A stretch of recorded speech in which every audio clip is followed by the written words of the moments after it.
ప్రభువాక్య సందేశాలు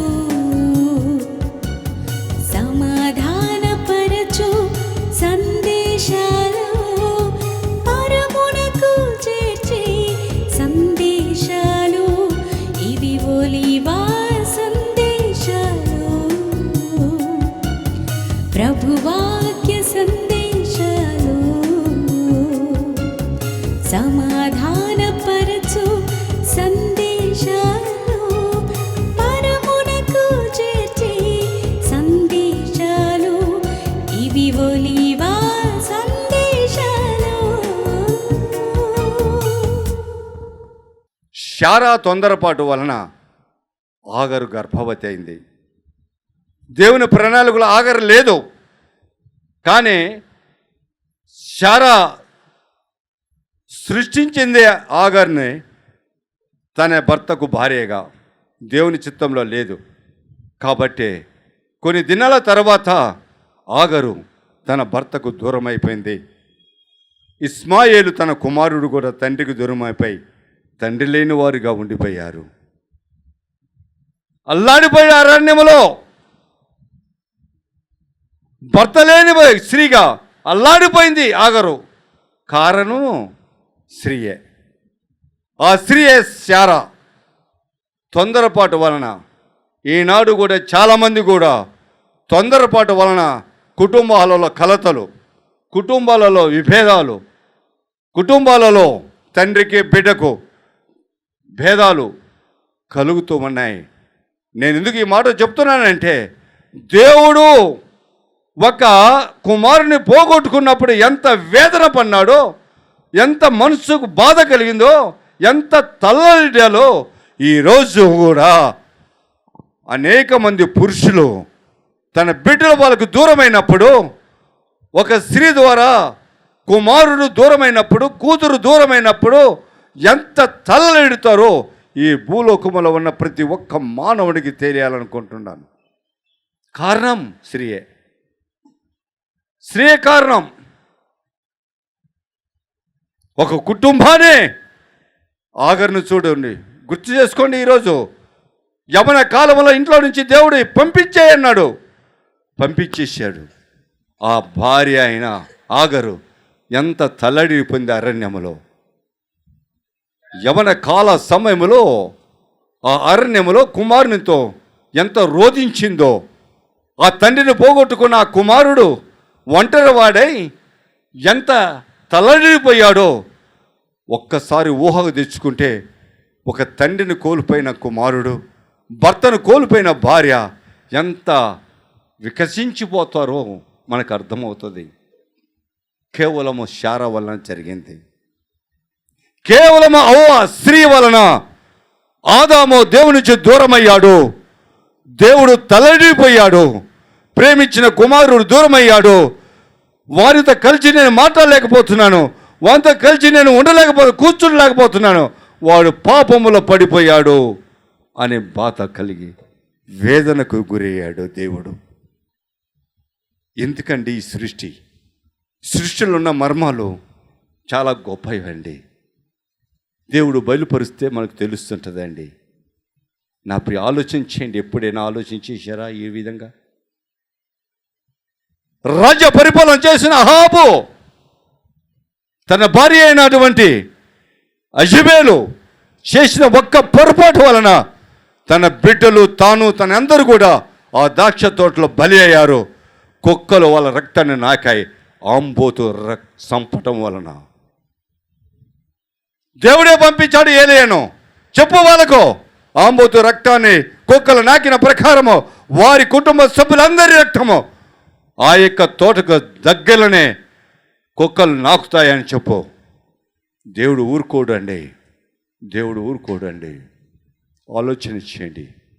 ఒక్క స్త్రీ అనాలోచన, ఒక్క స్త్రీ పొరపాటు, ఒక్క స్త్రీ తొందరపాటు వలన కుటుంబాలు నేటికి పతనమవుతున్నాయండి. కారణం స్త్రీయే. నేను ఇలా మాట్లాడుతున్నానని నా మీద నిందలేకండి. వాస్తవాలు తేరి చూడండి. బైబిల్లో వాస్తవాలు తెలుస్తాయి.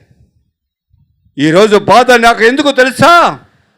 నా ప్రభు వారు కుమారుని పోగొట్టుకున్నాడు, తల్లడిల్లిపోతున్నాడు, తల్లడిల్లిపోయాడు. ఎందుకో ఆయనతో మాట్లాడటానికి లేక, ఆయనతో సహవాసం చేసేవాళ్ళు లేక, ఆయనతో కూర్చొని ముచ్చటించేవాడు లేక, చక్కటి మాటలు చెప్తుంటే సంతోషంగా, చిన్న పిల్లవాడు తండ్రితో మాట్లాడుతుంటే ముద్దుగా ఎంత సంతోషపడతామో ఆ విధముగా ఆదాము ముద్దు మాటలు మాట్లాడుతుంటే దేవుడు ఎంత సంతోషించాడో ఆ సంతోషాన్ని పాడు చేసింది అవ్వ. ఎవరి మాటని తెలుసా? అపవాది మాటని. ఈరోజు కూడా అపవాది మన ఇళ్లలో ప్రవేశిస్తుంది.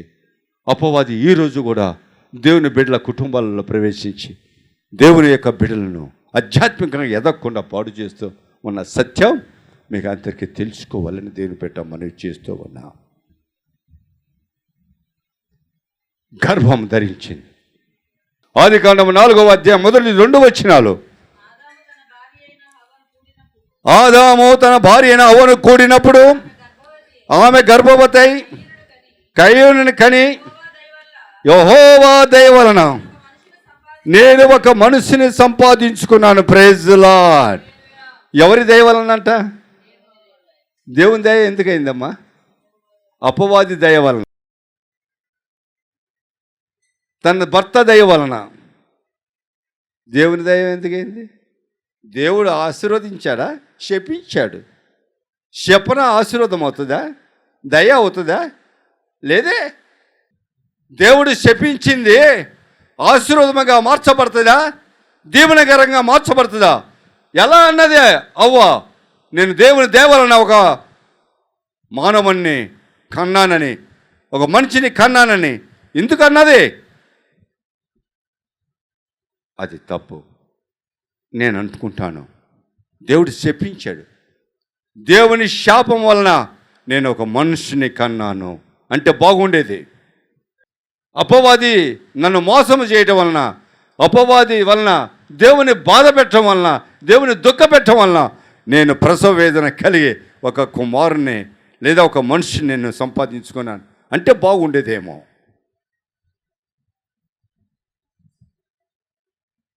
క్రిస్మస్ వేడుక అంటే ఎంత కష్టపడితే ఈ క్రిస్మస్ వేడుక మనం జరుపుకుంటున్నామో ఇట్టే మనకు అర్థమవుతుంది. దావీదేమంటాడు తెలుసా? 51వ కీర్తన 5వ వచనములో, నా జన్మే పాపపు జన్మ. ఏం జంట? నా జన్మే పాపపు జన్మ. నా తల్లి నన్ను గర్భంలో పాపము చేతనే గర్భము ధరించింది. కాబట్టి ఇప్పుడు జన్మ పాపం వచ్చింది. ఏ పాపం వచ్చింది మానవుల్లో? చెప్పండి. మొట్టమొదటిగా ఏమొచ్చింది? కర్మ పాపం వచ్చింది. క్రియల వలన జరిగే దానిని మన ఆలోచన, మన విధానంలో, మన చేతి క్రియల ద్వారా, కాళ్ళ క్రియల ద్వారా, శరీర రీత్యా కోరికలతో చేసే క్రియ ద్వారా జరిగేదే క్రియ. ఆ క్రియ, ఆ దాన్నే పాపము అంటాము. Praise the lord. కర్మ పాపము అంటాం. ఇప్పుడు జన్మ పాపము తోడైంది. ఏ పాపము తోడైంది? జన్మ పాపం కూడా తోడైంది. జన్మ పాపము కర్మ పాపము రెండు కలిసి ఉన్న ఏ మానవునితోనే దేవుడు సహవాసం చేస్తాడా? దేవుడు ఉంటాడా? దేవుడు పాపి కాదే. దేవుడు పరిశుద్ధుడే. పరిశుద్ధ స్థలాలలో ఉండేవాడే. పరిశుద్ధమైనటువంటి మనుషుల మధ్య ఉండేవాడే. దేవుడు పాపుల మధ్య ఉండడే. మరి దేవుని సన్నిధి మనతో ఉండాలనా, మనము దేవుని సన్నిధిలో ఉండాలనా, ఆ పాపం అనేది తొలగిపోవాలి. అందుకే ప్రభు అయిన యేసుక్రీస్తు వారు అంటున్నారు, నేను అనేకుల కొరకు, ఏమంటున్నాడు? నేను అనేకుల కొరకు ఈ మోచిన క్రయధనముగా నా ప్రాణాన్ని అర్పించటానికి భూలోకానికి వచ్చాను అన్నాడు. చప్పట్లు కొట్టి దేవుని మహిమపరచండి. Praise the Lord. హల్లెలూయా. ఎందుకంటే మన జన్మ పాపము, కర్మ పాపం ఏ విధముగా మనలో సంభవించాయో, ఏ విధంగా మనం తీసేసుకోవడానికి వచ్చాడో ఆయన. అయినా ఒక మాట అడుగుతా, ఆ యేసు ప్రభు ఎవరు? ఆయన ఎవరు మన పాపాలు తీసివేయటానికి? ఆయన ఎవరు మన కొరకు ప్రాణం అర్పించటానికి అని ఈ ప్రశ్నలు మనం హృదయాల్లో ఆలోచన చేస్తే మనకు తెలియవలసిన చాలా సత్యాలు ఉన్నాయి. మనకు తెలియవలసిన సత్యము చాలా ఉందండి. నా ప్రియ సహోదరి సహోదర, దేవుడు అనుకున్నాడు, ఏ కుమారుని ఏ కుమార్తెని కోల్పోయిన భూమినా వాళ్ళు తిరిగి నా దగ్గరికి రావాలి. వాళ్ళు శారీరకంగా రాకపోయినా ఆత్మ రూపంలోనే ఏ జీవ ఆత్మనైతే వాళ్ళ ఊళ్ళో ఊదానో, వాళ్ళు జీవాత్మ కలిగి జీవించారో వారు తిరిగి నా దగ్గర రావాలి, నాతో ఉండాలి, వారితో నేను సంతోషించాలి. ఈ దేవదూతలు ఏ విధముగా నన్ను కొనియాడుతున్నారో ఆ ప్రకారమే మానవులు కూడా నన్ను ఆరాధించాలి భూమి మీద. ఆ విధంగా నేను కూడా పరలోకమంలో ఆరాధింపబడాలి అని చెప్పి ఒక గట్టి నిర్ణయం తీసుకున్నాడు. మన సర్వశక్తి గల దేవుడు ఆలోచన పదును పెట్టాడు. ఎలా పోగొట్టుకున్న నా కుమారుని తిరిగి నా దగ్గర రప్పించుకోవాలి, పోగొట్టుకున్న నా కుమార్తెను తిరిగి నా దగ్గర రప్పించుకోవాలని ఆలోచన చేశాడు. మనం ఆలోచన చేయమా? మన బిడ్డలు దూరమైనప్పుడు ఎలా మన దగ్గరికి రావాలో మనం ఆలోచన చేయమా? చాలా దగ్గర సంబంధం ఉంది కుటుంబ వ్యవస్థకును దేవుని యొక్క వ్యవస్థకు. Praise lord. చాలా దగ్గర సంబంధాలు ఉన్నాయి. పోల్చుకుంటే చూస్తే అర్థమవుతుంది. ఆయన అంటాడు, కాదు డైరెక్ట్గా నేను వెళ్తే గాన ఎవరు నమ్మడు భూమి మీద. అపవాది వాళ్ళని ఇంకా తప్పుదారి పట్టిస్తుంది. భూమి మీద ఉన్న ఆ అపవాది, ఆ సాతాను, ఆ ఘట సర్పం నా ప్రజలను మోసం చేస్తుందని ఆయన ఏం చేశాడు తెలుసా? ప్రవచనాలు ప్రకటించడం మొదలుపెట్టాడు. ప్రవచనాలు ప్రకటించడము మొదలుపెట్టాడు. ఆ ప్రవచనాలు యేసుక్రీస్తు వారు భూమి మీదకి రాక మునుపు 2000 సంవత్సరాల క్రితము నుంచే ఆయన 100 సంవత్సరాల క్రితం ప్రకటించాడు. ఈరోజు 2000 సంవత్సరాల తర్వాత కూడా మనం ఆ ప్రకటనలను, ఆ ప్రవచనాలను మనం చదువుకుంటున్నాం. దేవుడు ప్రణాళికను చదువుకుంటున్నాం. 100 సంవత్సరాలు ముందే యేసు ప్రభు వారు భూలోకంలో నరుడిగా జన్మిస్తాడని ఆయన చెప్పాడు. ఎలా జన్మించారు చూడండి. లూకా సువార్త 1వ అధ్యాయం 68వ వచనం. చాలు. ప్రభువైన ఇజ్రాయేలు దేవుడు స్తుతింపబడునుగాక. ఎవరి దేవుడు అండి? ఎవరండి? ఇజ్రాయేలు దేవుడు ఎవరు? నిర్గమకాండములో ఏమంటాడు మోషేతో? ఎవరయ్యా నిన్ను పంపించిందంటే ఏమంటాడు? నీ పితరులైన దేవుడైనా అబ్రహాము దేవుడు, ఇసాకు దేవుడు, యాకోబు దేవుడైనా యెహోవా దేవుడు అని చెప్పమని చెప్తాడా లేదా? యెహోవా దేవుడు. యెహోవా దేవుడు ఎవరు? ఈ భూమిని ఆకాశాన్ని సృష్టించినవాడు, మానవుల్ని నిర్మించినవాడు. Praise lord. హల్లెలూయా. ఆయన ఇజ్రాయేలు ప్రజలకు దర్శనమిస్తాడంట. Praise lord. ఏమిచ్చారంట చెప్పండి. ఆయన ప్రభు అయిన ఇజ్రాయేలు దేవుడు స్తుతింపబడునుగాక. ఆయన తన ప్రజలకు దర్శనమిచ్చి వారిని విమోచించునుగాక. Praise lord. దేని నుంచి విమోచిస్తాడు? కర్మ పాపము నుంచి, జన్మ పాపం నుంచి విమోచిస్తాడు. ఎవరండి? యెహోవా దేవుడు. Praise lord. వచ్చాడా భూమికి? వచ్చాడా? దర్శనం ఇచ్చాడా ప్రజలకి? మనం ఇందాక మొట్టమొదటిగా ఒక వాక్యం చదువుకున్నాము. అది ఎవరు చెప్పారు ఆ మాట? మత్తయి సువార్త 20వ అధ్యాయం 28వ వచనంలో ఎవరు మాట్లాడారు?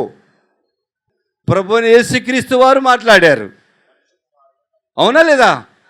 మళ్ళీ ఇక్కడ ఎవరు మాట్లాడుతున్నారో నేను విమోచిస్తానని. ఆయన నేను విమోచిస్తానన్నాడు, ఈయన విమోచిస్తానన్నాడు, ఈయన ఇజ్రాయేలు ప్రజలను విమోచిస్తానన్నాడు, ఆయన ప్రజలందరినీ విమోచిస్తానంటున్నాడు. ఎవరు వీళ్ళు? ఇజ్రాయేలును పరిపాలన చేసిన వాడు, ఇజ్రాయేలును ఆదుకున్నవాడు, ఆదరించిన దేవుడే యెహోవా దేవుడు.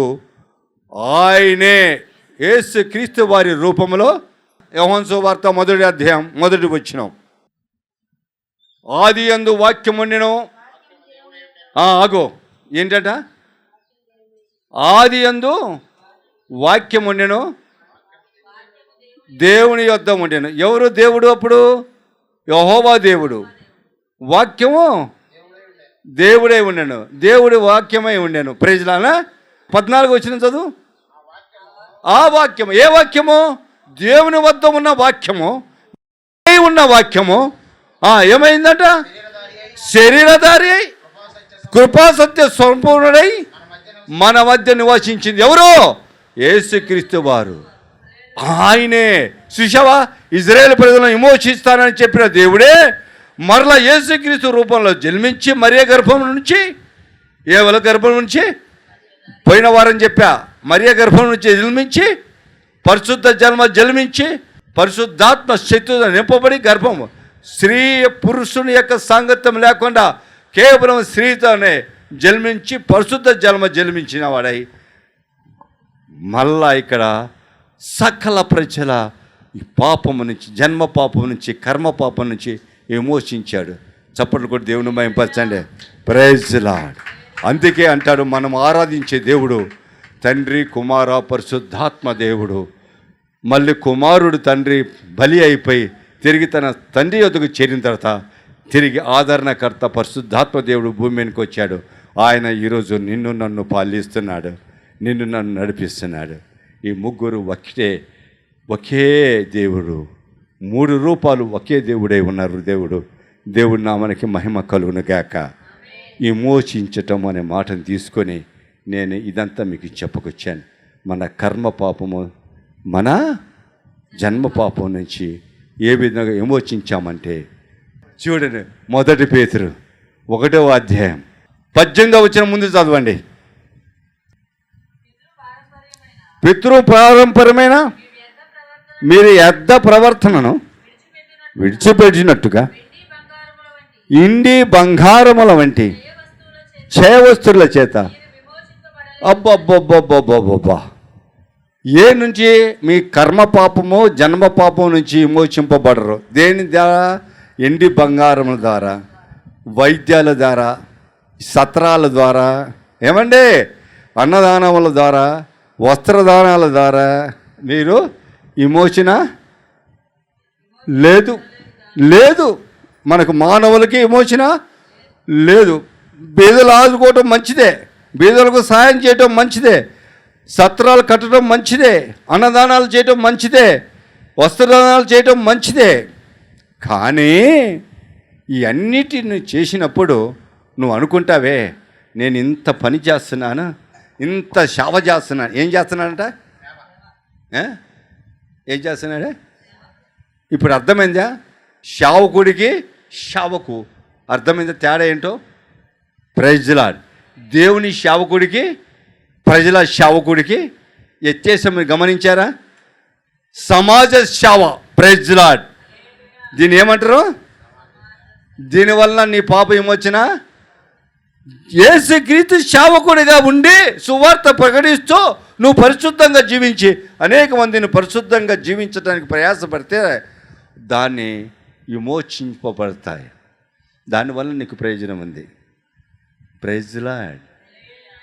చాలామంది అంటారు, చర్చికి నేను అది ఇచ్చానండి, చర్చికి నేను ఇది ఇచ్చానండి, ఆ మందిరానికి నేను ఇది ఇచ్చానండి. చూసావా, వెనక బలిపీఠం వెనక అది ఉంది, బంగారు వస్తువు. ఎవరిచ్చారనుకున్నా? మా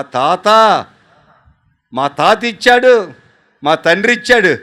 కాబట్టే నేను ఏది చెప్తే అదే జరుగుతుంది ఈ మందిరంలో. తెలుసా? పాస్టర్ గారిని కూర్చోమంటే కూర్చుంటాడు, లే అంటే అంతే. ఇప్పుడు దేవుడి ఆధీనంలో ఉన్నాడా? బంగారం ఇచ్చిన వాడి ఆధీనంలో ఉన్నాడా పాస్టర్? Praise lord. హల్లెలూయా.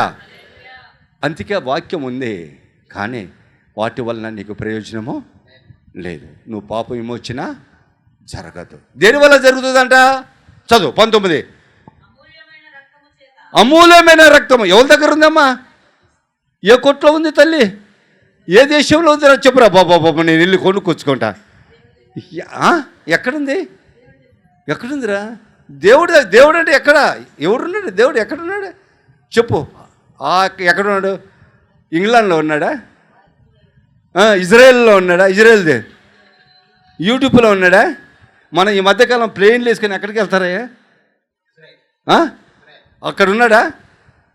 అక్కడుందా అమూల్యమైన రక్తం? అమూల్యమైన రక్తం ఎక్కడుంది చెప్పు. దేవుడు ఎక్కడున్నాడు? ఇజ్రాయేల్లో ఉన్నాడా? ఈ ఇస్రాయేల్లో ఉన్నాడా? ఇజ్రాయెల్ దేశంలో ఉన్నాడా? అమెరికాలో ఉన్నాడా? జపాన్లో ఉన్నాడా? కెనడాలో ఉన్నాడా? ఎక్కడున్నాడో నేను వెళ్ళి కొనుక్కొచ్చుకుంటా. అది అమూల్యమైన రక్తము, పరిశుద్ధమైన రక్తం ఎక్కడ దొరుకుతుంది? ఎవరు ఇస్తారు? ఏ కొట్లో అమ్ముతున్నాడు? ఏ దేశంలో అమ్ముతున్నాడు? ఎంత విలువ పెడితే దొరుకుతుంది? ఇన్ని కోట్లు పెట్టాలనా? లక్షలు పెట్టాలనా? వేలు పెట్టాలనా? దీనికి జవాబు ఇస్తారా ఎవడన్నా? భూమి మీద ఎవరైనా సమాధానం ఇవ్వగలడా? ఇజ్రాయేల్ దేశం టూర్ వెళ్తే అంట యేసు ప్రభు వారు బాప్తిసం దగ్గర నువ్వు ఒక్కసారి బాప్తిసం తీసుకుంటే ఇక నువ్వేం చేయనక్కర్లేదంట. సరాసరి నువ్వు ఎక్కడికి వెళ్తావంట? సరాసరి పాతాళానికి వెళ్తావు. ఎక్కడికి వెళ్తావు? రాసుకోండి కావాలంటే డైరీలో. యేసు ప్రభు పండుకొని ఉన్నటువంటి సమాధిలోకి వెళ్ళావనుకో, నువ్వు ఎక్కడికి వెళ్తావు తెలుసా? ఎక్కడికి? మట్టిలోనికి వెళ్తావు. Praise lord. ఎక్కడికి వెళ్ళావు? బోటకు మాటలు, బోటకు పనులు, మనుషులను ముబ్బె పెట్టే పద్ధతులు తప్పండి. శిలువ చెంత చేరిన నాడు కలుషములను కడిగి వేయున్. శిలువ చెంత చేరిన నాడు కలుషములను కడిగి వేయున్. నువ్వు శిలువ దగ్గరికి, యేసు ప్రభు ఆకాశానికి భూమికి మధ్యలో వేలాడిన ఆ యొక్క దృఢమైన శరీరంలో నుంచి ప్రవహించినటువంటి నిష్కలంకమైనటువంటి పరిశుద్ధమైనటువంటి ఏ పాపము ఎరగనటువంటి ఆ రక్తము భూమిని చిందించబడిన ఆ యొక్క శిలువ యొద్దకు వచ్చి, ప్రభువా నేను పాపినయ్యా, నే కర్మ పాపిని, నే జన్మ పాపిని ప్రభువా, నేను ఒప్పుకుంటున్నానయ్యా, నా నోటితో నన్ను శుద్ధి చేయి ప్రభు అంటే ఆయన రక్తంతో మనమును శుద్ధి చేస్తాడంట. నమ్మిన వారు గట్టిగా చప్పట్లు కొట్టండి. Praise lord. నువ్వు ఎక్కడికి వెళ్ళనక్కర్లే. నీ ఎదుట సిలువ పెట్టి ఉంచుకొని నీ కళ్ళకి ఎదుట, నీ హృదయానికి ఎదుట. ఒక ఆయన అన్నాడు, పాస్టర్ గారు నేను వాక్యం చెప్పడానికి పిలిచాడు, వెళ్ళాను, వాక్యం చెప్పాను. ఇద్దరం కలిసి వస్తున్నాం. రాత్రి 10:30 అయింది. ఆయన నడుస్తూ పైకి చూశాడు. శిలువ కనపడుతుంది అంట. ఏం కనపడుతుంది? పాస్టర్ గారికి ఏం కనపడుతుంది? శిలువ కనపడుతుంది. అయ్యా కుమార్ గారు శిలువ కనపడుతుంది, ఏంటయ్యా అన్న. మంచిదే కదా అయ్యగారు అన్న. ఏంటండి మంచిదంటావు? శిలువ శ్రమలకు సాదృశ్యం కదా అన్నాడు. ఏంటన్నట చెప్పండి అమ్మా. శిలువ అంటే శ్రమలకు సాధన. మీరు నమ్ముతున్నారా? నమ్మిన వారు గట్టి సపోర్ట్ కొట్టండి రా, కొట్టండి. ఏంటి ఇప్పుడే కదా మీరు అన్నది శ్రమలకు సాదృశ్యం అని కాదా?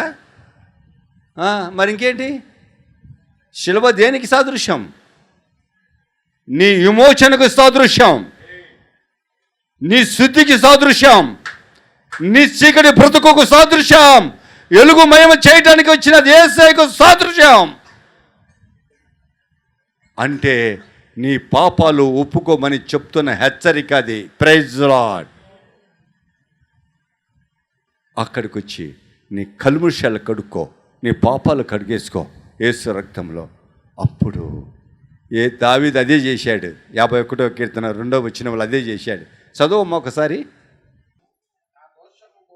నా దోషము పోవునట్టు నన్ను బాగుగా కడుము, నా పాపము పోవునట్టు నన్ను పవిత్రపరచుము.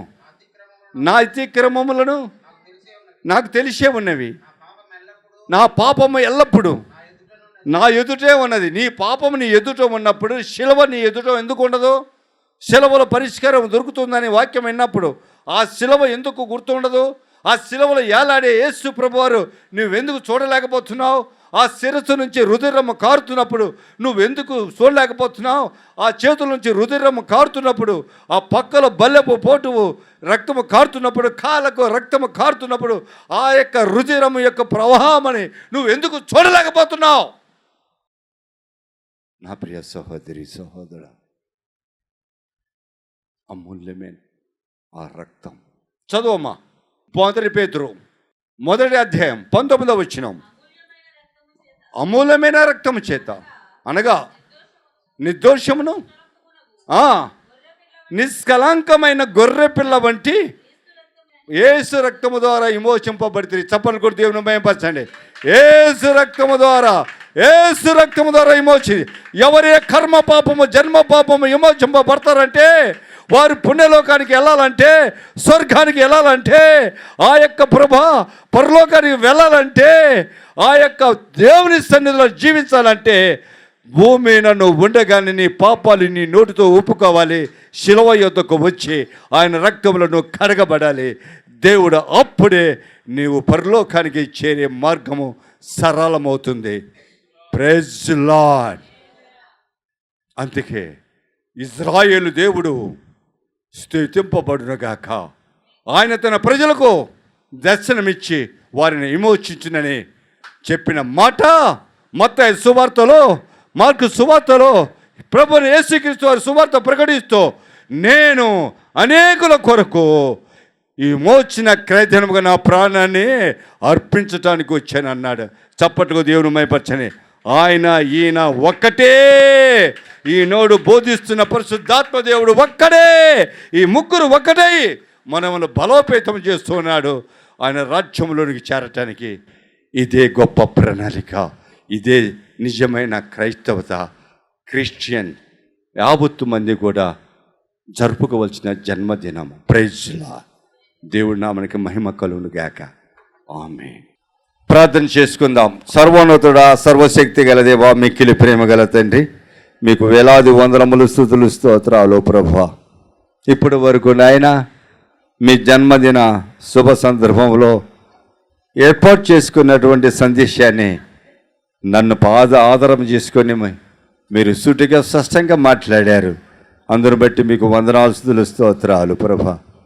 నాయన మాట్లాడిన ప్రతి మాట, విన్న ప్రతి హృదయాలు నాటబట్టడానికి కృపద ఇచ్చేయండి, ఫలింప చేయండి ప్రభా.